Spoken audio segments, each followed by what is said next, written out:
Olá, estudante de orgânica, vamos para mais uma aula sobre catálise e transferência de fase.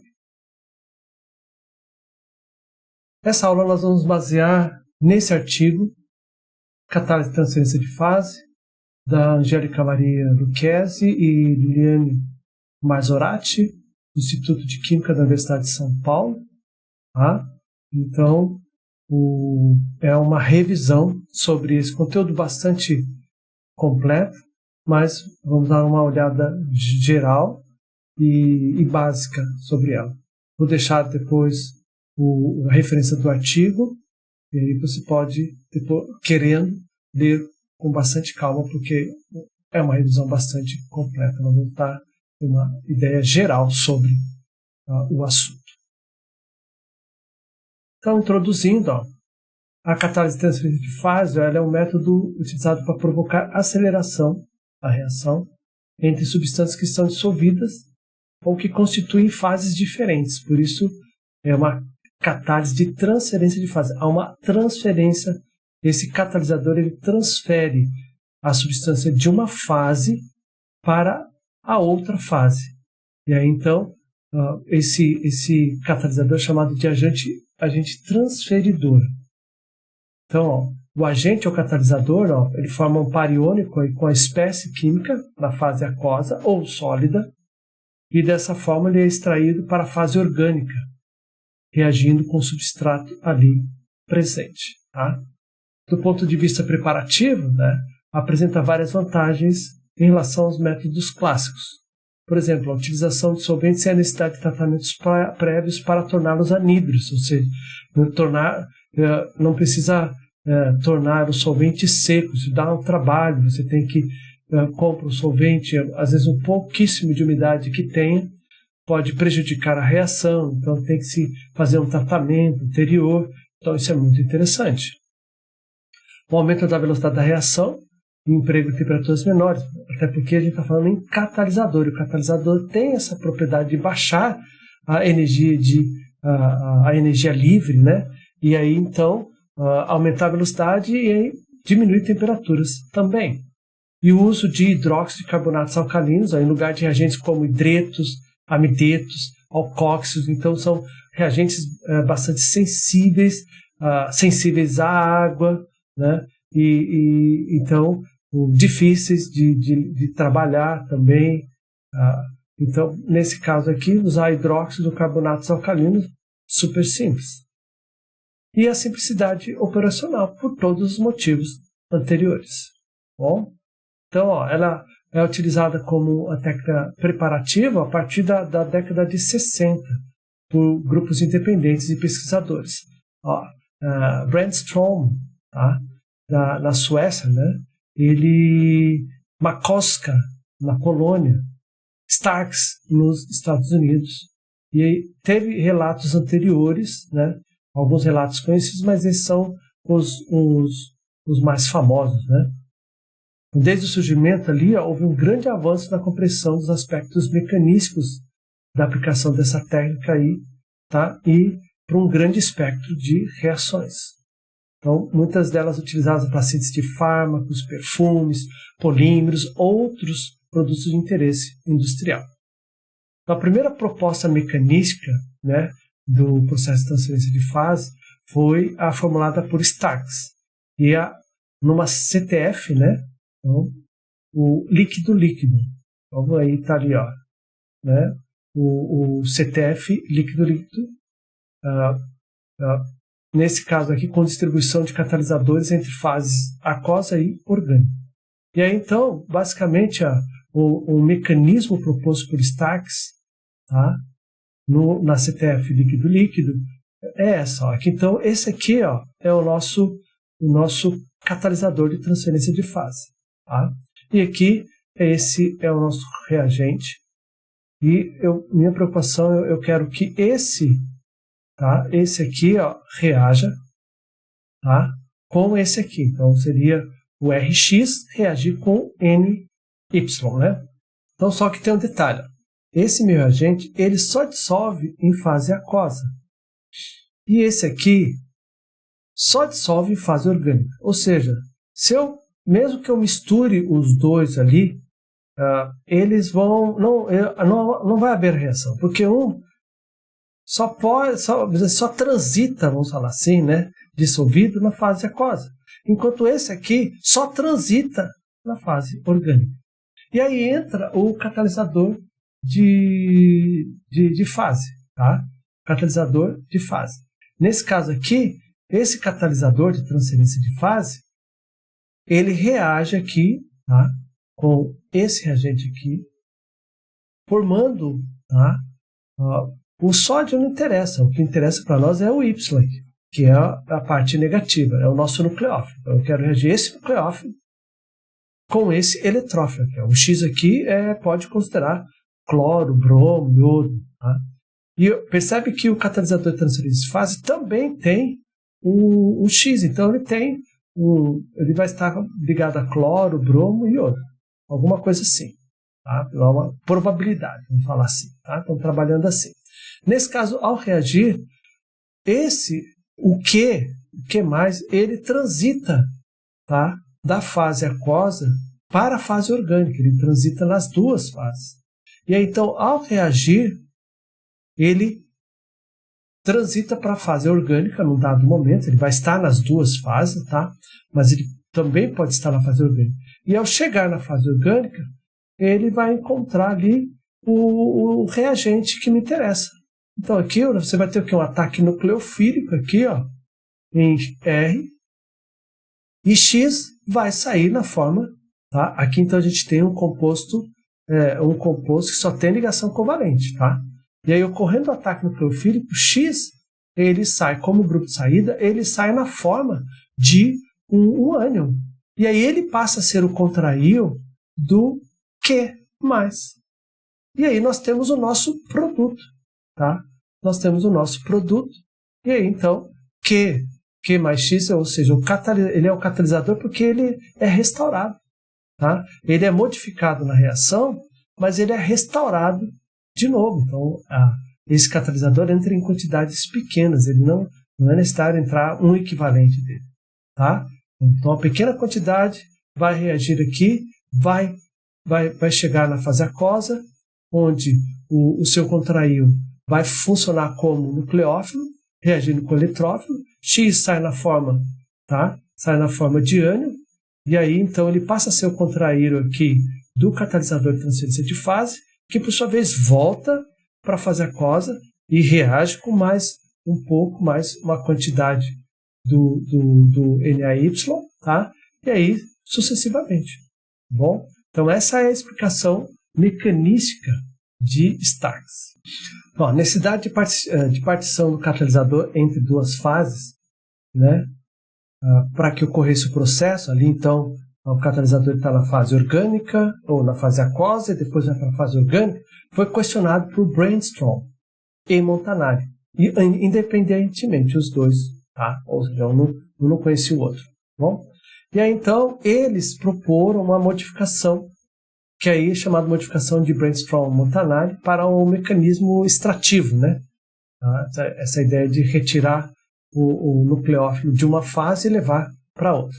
Então, qual o problema aqui? É que muitas vezes esse Q aqui teria, né, grupos, né, alquílicos, lipofílicos muito grandes, tá? E nesse caso, o que se espera de um grupo lipofílico, tá? Grande, com grande comprimento, tá? Longos, vamos falar assim. Ele não vai se dissolver na fase aquosa. A relação, mesmo que seja um cátion, né? Se o grupo lipofílico ligado a Q for muito grande, a carga positiva não vai ser suficiente para dissolver na fase aquosa. E esse é o questionamento de Brainstorm e Montanari. Então, eles modificaram o mecanismo da coisa.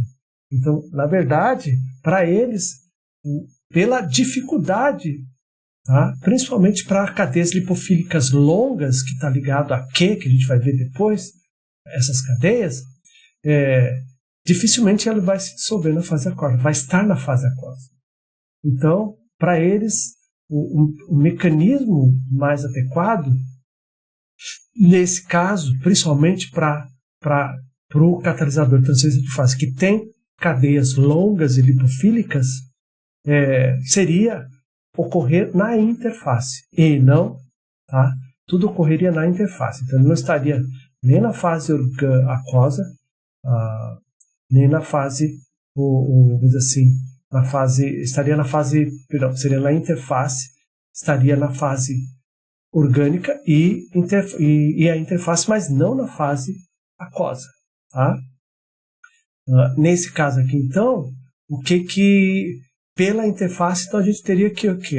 Esse aqui é o meu reagente, tá? E nesse caso aqui, o que teria? Haveria uma transição desse meu reagente para, tá, a interface, aí ela reagiria com o catalisador de transferência de fase, e aí, estando ligado ao cátion do catalisador de transferência de fase, isso possibilitaria que o meu nucleófilo fosse para a fase orgânica. E aí, aqui não muda nada. Y ataca com o nucleófilo, X sai na forma de cátion, e aí então ele passa a ser contraíon do catalisador, do cátion, do catalisador de transferência de fase e voltaria para a interface, para reagir com mais do reagente que é solúvel na fase aquosa, tá?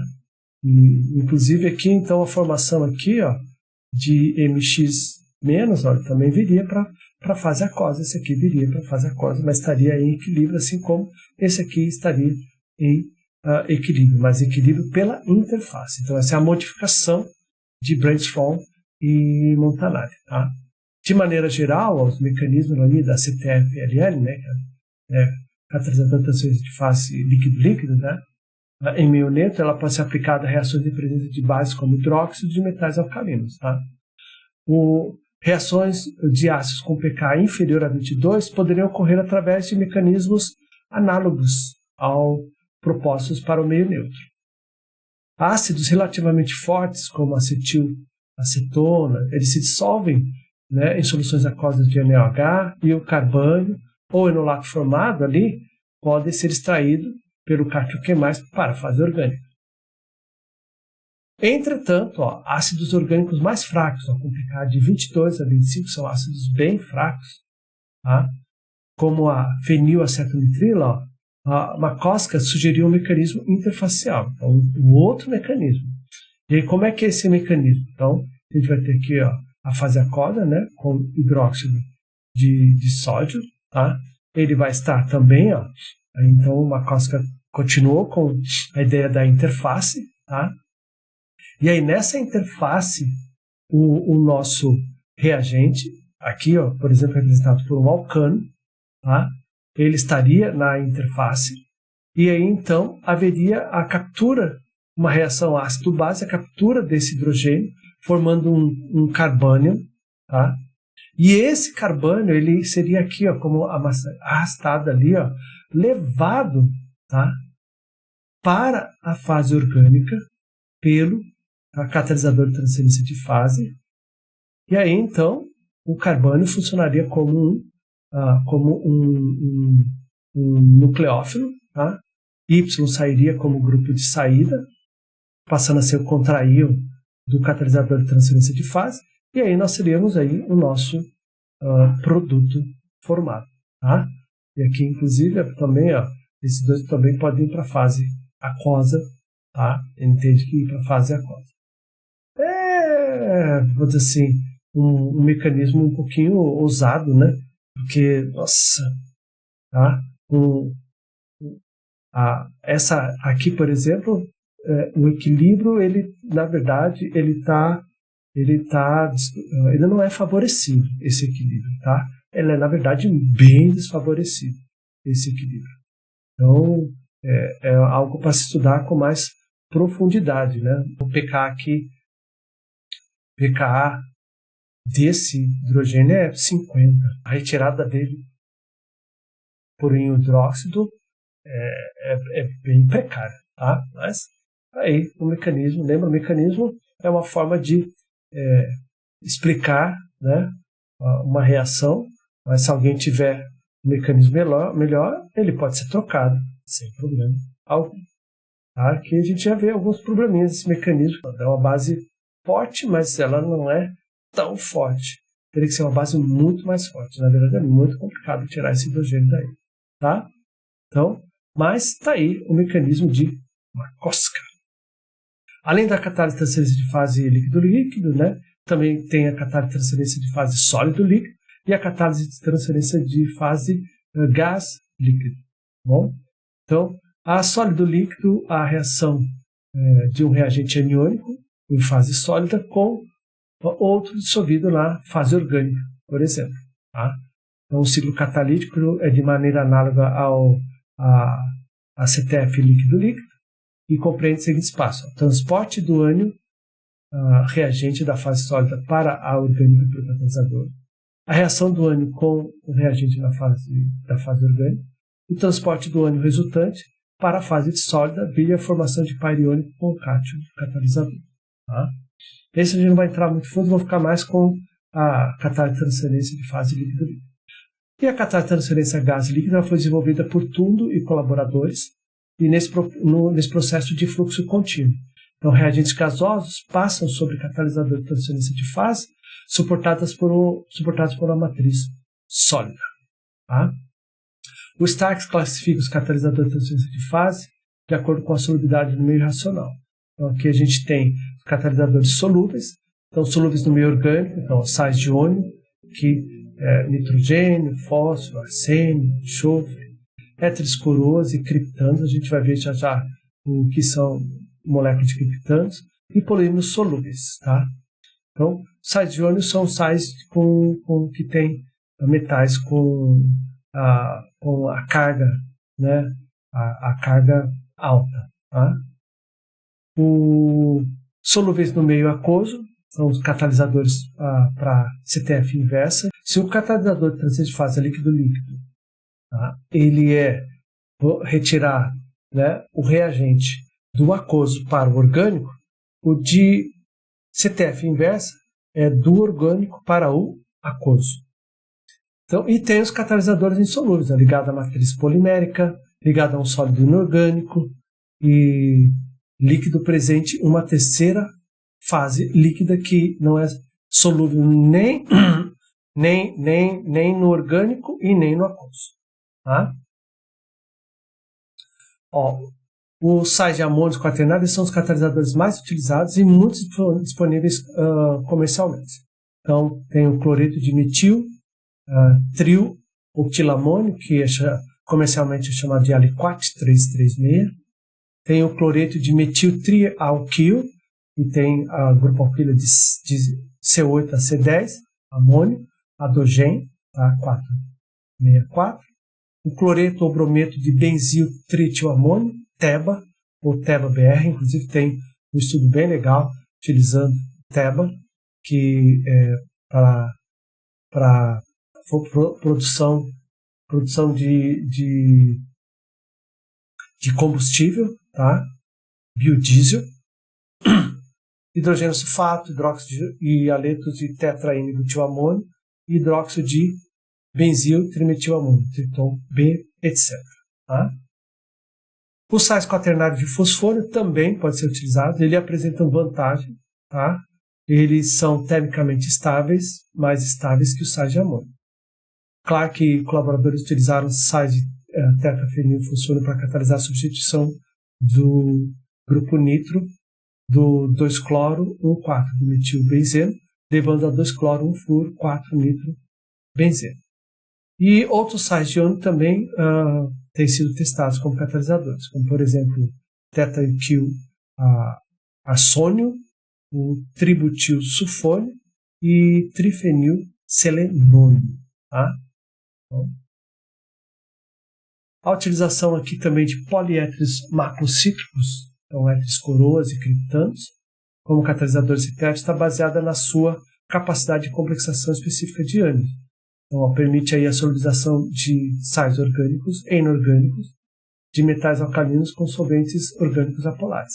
Então está aqui, ó, exemplos de éter coroa e criptando, a gente já viu sobre isso aqui, né? Então o éter coroa é um exemplo de éter, né? Onde ele é cíclico e ele tem oxigênio, onde os pares aqui, ó, não ligantes, eles interagem com metais. E claro, no éter coroa, ele vai depender, o éter coroa a ser utilizado vai depender do tamanho do cátion que ele precisa complexar. Tá? E o criptando, lembra que o éter coroa, mas ele tem aqui esses, por exemplo, nitrogênio, ele é bicíclico ali, então tem mais um átomo bidentado, né? E possibilita a formação de biciclos.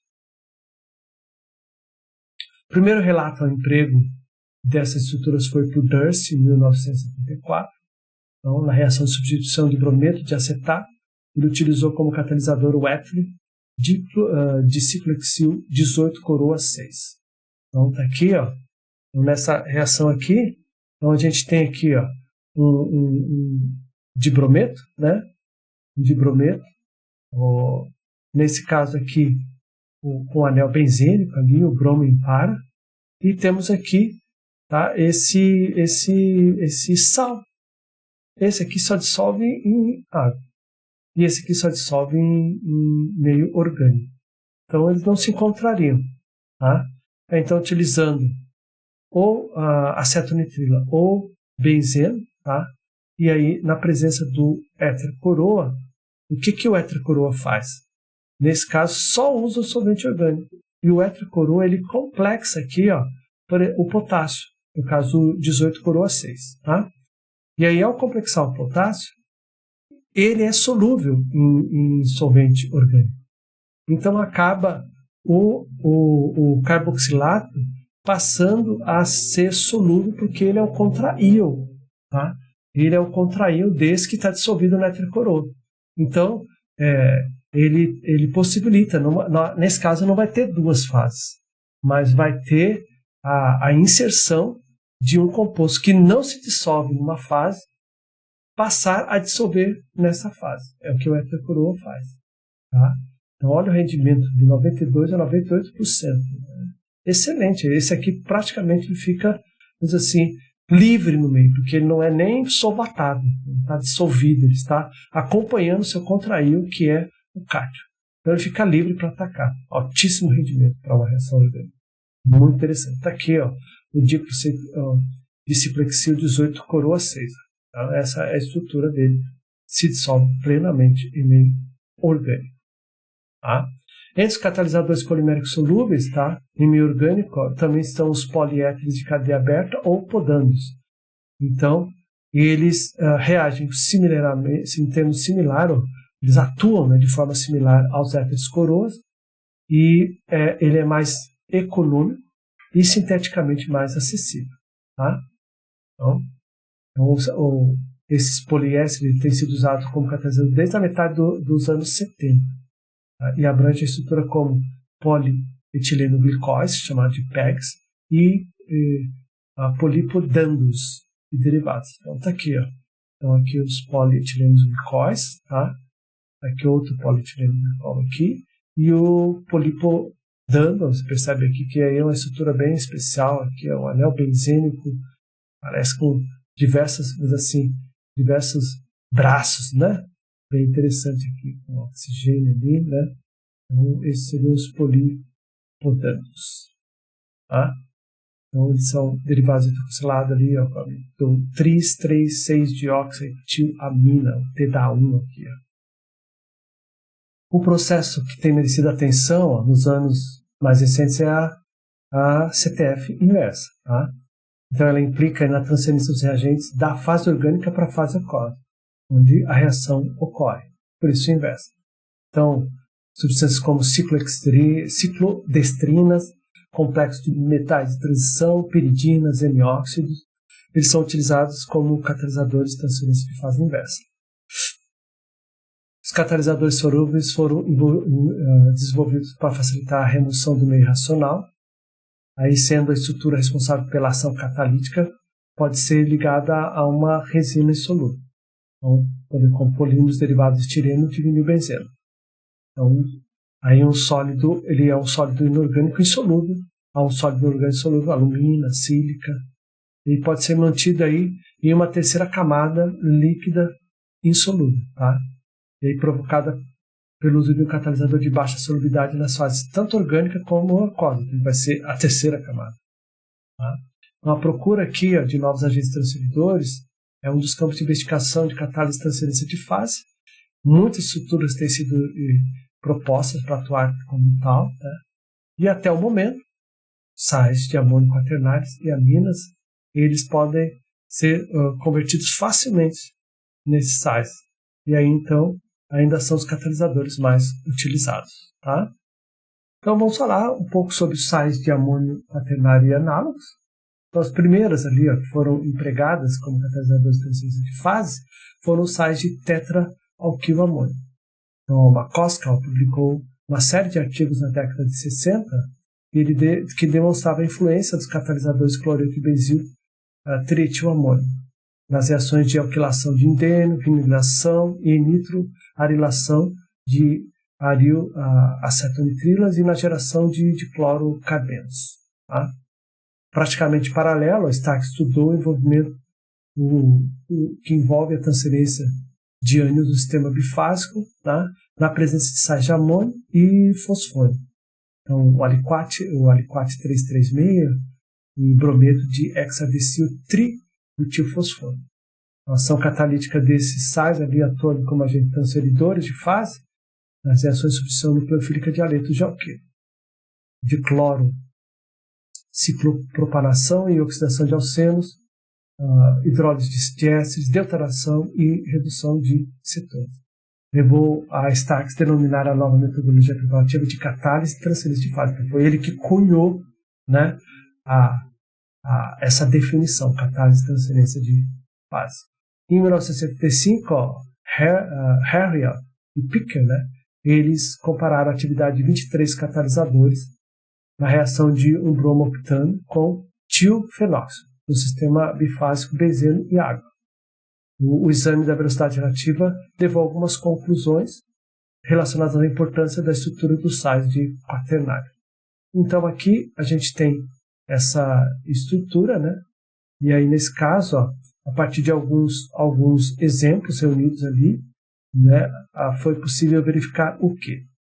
Primeiro, a eficiência cresce com o aumento da cadeia mais longa. Então a gente tem ali, tá? Nesse caso a gente tem aqui então a cadeia ali, nesse caso, quanto maior a cadeia, tem cadeias aqui de 9, de 7, tá? de 4, 7, 10, né? Então a gente pode ver aqui, conforme vai aumentando a cadeia, tá? Essa é uma tabela aqui onde tem o experimento, né, com o catalisador, e o K, que é a constante cinética. Então a gente pode perceber que a entrada 5, né? A entrada 5, então a gente pode ver que a entrada 5, né, ela onde tem 4 carbonos na estrutura ali, né, na cadeia alquílica, menor que 0,016. Já na entrada 6, aumenta para 7 carbonos, tá? Aumentou para 0,023. E para 12 carbonos, 0,023. Ou seja, teve um aumento significativo com o aumento da cadeia carbônica. Aqui é um outro exemplo também, tá? Que demonstra isso. Então, na entrada 8, nós temos ali 0,015. Para a entrada 9, já aumentou para 0,24. E na entrada 10, já aumentou para 0,48. Ok? E nesse caso também, ocorreu o quê? Tá? Ocorreu uma alteração da cadeia, tá? A cadeia alquílica mais longa. O que ele observou também nesse estudo? Que cátions maiores e íons simétricos, tá, são mais eficazes que aqueles com apenas uma cadeia longa. Então, a cadeia longa é interessante? Aumentar a cadeia é interessante? Mas, ali, por exemplo, no experimento 2 ali, e 3, então a gente tem ali, né, cátions maiores e íons simétricos, tá? Então a gente tem uma certa assimetria na cadeia, tá? E aí pode perceber ali que aumentou para 5,2 a constante cinética, 3,1. Então, e também no 12 e no 13 ali, a gente pode perceber ali também, ó, que também, ó, são cátions maiores e simétricos, tá? Simétricos ali. Então, nesse caso, a simetria no catalisador de transferência de fase é muito interessante. A gente pode comparar ali com o 9 e o 10 ali, que não tem essa simetria e os valores da constante cinética é bem menor, tá? E ele chegou também à conclusão que sais de fosfônio são os mais efetivos que sais de amônio, tá? Com substituintes em comum. Então, por exemplo, a gente tem o 2, tá? O experimento 2 e o experimento 12. Então, ali está ali, o 12, ó, tá? Então, a gente tem o sal de fosfônio. E no 2 ali também, ó. Então, os valores maiores, tá? Nesse caso aqui, então, aqui é um comparativo, né? Então, é um comparativo, ó. Então, o sal de fosfônio teve um valor muito maior, enquanto ali não, ali é nitrogênio. Então, já o valor não foi tão interessante. Então, aí esses foram, tá, os resultados do experimento, tá, feito pelo cientista. Seguindo ali, então, as atividades das estruturas estereocíclicas do sistema CTF também foi avaliado por chilenos e colaboradores, né?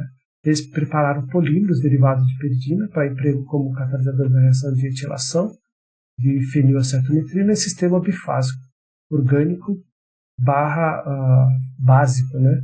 Aquoso básico, né? Então, está aqui os polímeros derivados ali de peridina, pode ver aqui, tá? Onde N é um valor grande, né? Por ser polímero, e aí então ele teve ali a estrutura com várias, né? Derivados de peridina, até com mais que a própria estrutura. Então aqui um homopolímero, aqui outro homopolímero, aqui, tá? Esse é um copolímero, né? Onde você tem duas estruturas diferentes, tá? Agora, então, vamos falar sobre alguns sais ali de maneira mais geral, só para ver. Então, aletos de mufolina, piperidina e tetrazóleo, aqui, né? Você vê que todos eles são, né, sais de amônios tetrasubstituídos, tá? Então, também aqui, ó, aminas aqui, ó, tá? Aminas também podem ser utilizadas. N-óxidos também utilizados aqui, ó, nesse caso, exemplo, como catalisadores, tá? Então, diferentes aminas, N-óxidos, como catalisadores de transferência de fase. O betaínas aqui, então, aqui são as betaínas, né? Tipificam betaínas, utilizadas como catalisadores de transferência de fase. Então, exemplos aqui de betaínas também são utilizados. Os sais de amônio, como foi dito anteriormente, eles não são muito estáveis à temperatura. Então, quando expostos a alta temperatura, ele tende a se decompor, tá? Ou em meio básico também tende a ocorrer. Então, tanto a alta temperatura quanto o meio básico pode prejudicar, tá, os sais de amônio e decompor eles. Tá? Aí, com isso, então, formou-se ali os cloretos de NO-quil 4-aminopiridina, que são bem mais estáveis, tanto em meio básico quanto em alta temperatura. Então, quando se tem um problema, tem-se uma fraqueza, o que se procura? Resolver esse problema. É assim que a ciência funciona. Nem tudo é perfeito, nem tudo funciona perfeitamente, não funciona para tudo. Então, sempre se procura entender o problema e buscar uma solução. Bom? E agora, para finalizar também, né, essa nossa aula introdutória sobre esse assunto, né, e em relação a esse artigo, eu gostaria também de destacar que é possível também fazer reações de catálise de transferência de fase pensando em excesso enantiomérico. Tá? E aqui então são vários exemplos. Uma reação de redução em que teve um altíssimo rendimento e onde se estudou o excesso enantiomérico. Claro que esse excesso enantiomérico aqui não está muito bom, 25 a 32, né? Agora, por exemplo, esse aqui, uma reação de epoxidação, ó, o rendimento já não foi tão bom, mas eu imagino que sem o catalisador de transferência de fase seria pior. E o excesso enantiomérico já melhorou. Tá? Não é o ideal, mas já melhorou. Hidroxilação, tá?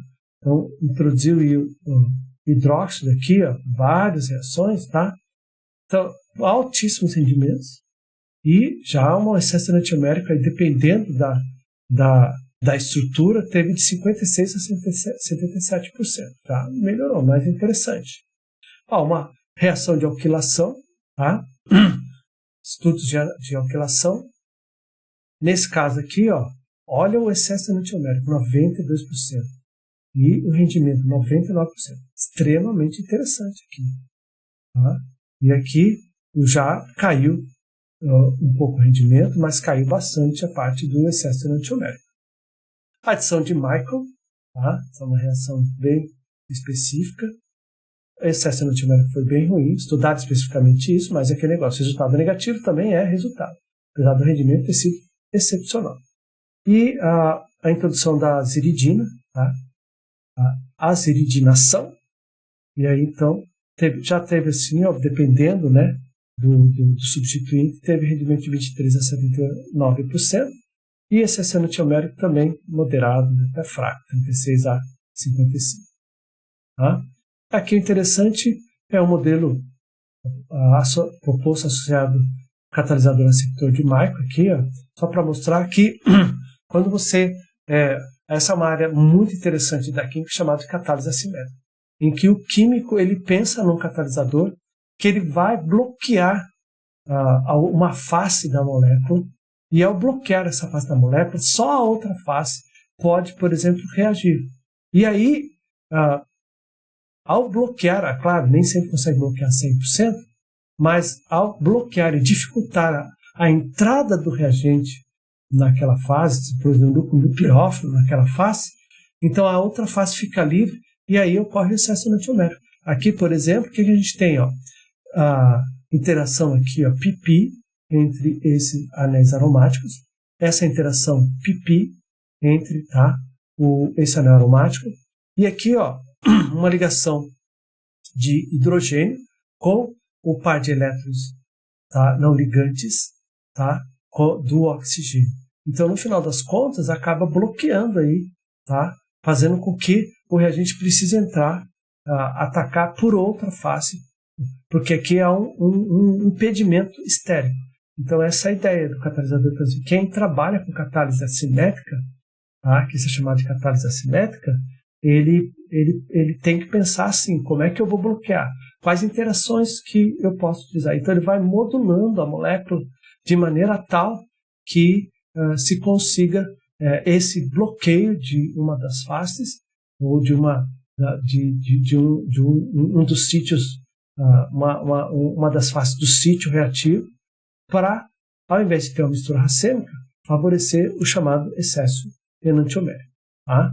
Então, isso é bem interessante em termos sintéticos e pode ser utilizado também, tá, na catálise de transferência de fase. Não, algumas reações não com muito sucesso, como nós vimos anteriormente, mas outras com sucesso bem interessante, valores acima de 90% de excesso enantiomérico. Tá? Então, concluindo, esse artigo é muito mais extenso, muito mais aprofundado. Essa foi uma visão geral para a gente ter essa parte, introdução de catálise de transferência de fase. Mas concluindo aí, e as conclusões são do artigo, a catálise de transferência de fase ela está definitivamente incorporada ao arsenal de ferramentas sintéticas disponível no nosso dia. É muito interessante, porque você consegue um nucleófilo que você precisa no meio aquoso, levar ele para o meio polar, né? No caso orgânico, é muito interessante. E o inverso também é possível. No entanto, a sua aplicação à síntese assimétrica, como técnica rotineira, ainda depende e elucidação definitiva do mecanismo de interação. Ou seja, então na parte de síntese simétrica ainda está engatinhando, precisa melhorar. Esse é um artigo de 2000, então talvez tenha já trabalhos mais aprofundados nesse sentido, mas é algo para ser estudado. Tá? A compreensão da relação entre o estrutura do catalisador e sua capacidade de indução de assimetria, ela se constitui um desafio muito grande de interesse acadêmico. Tá?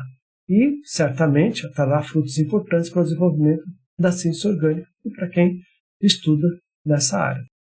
O artigo que eu apresentei ali, da Lucchesi e a Masorati, aqui no canal da 2023, página, inicia na página 641. Tá? E, obrigado pela atenção em português. Soli Dio Glória.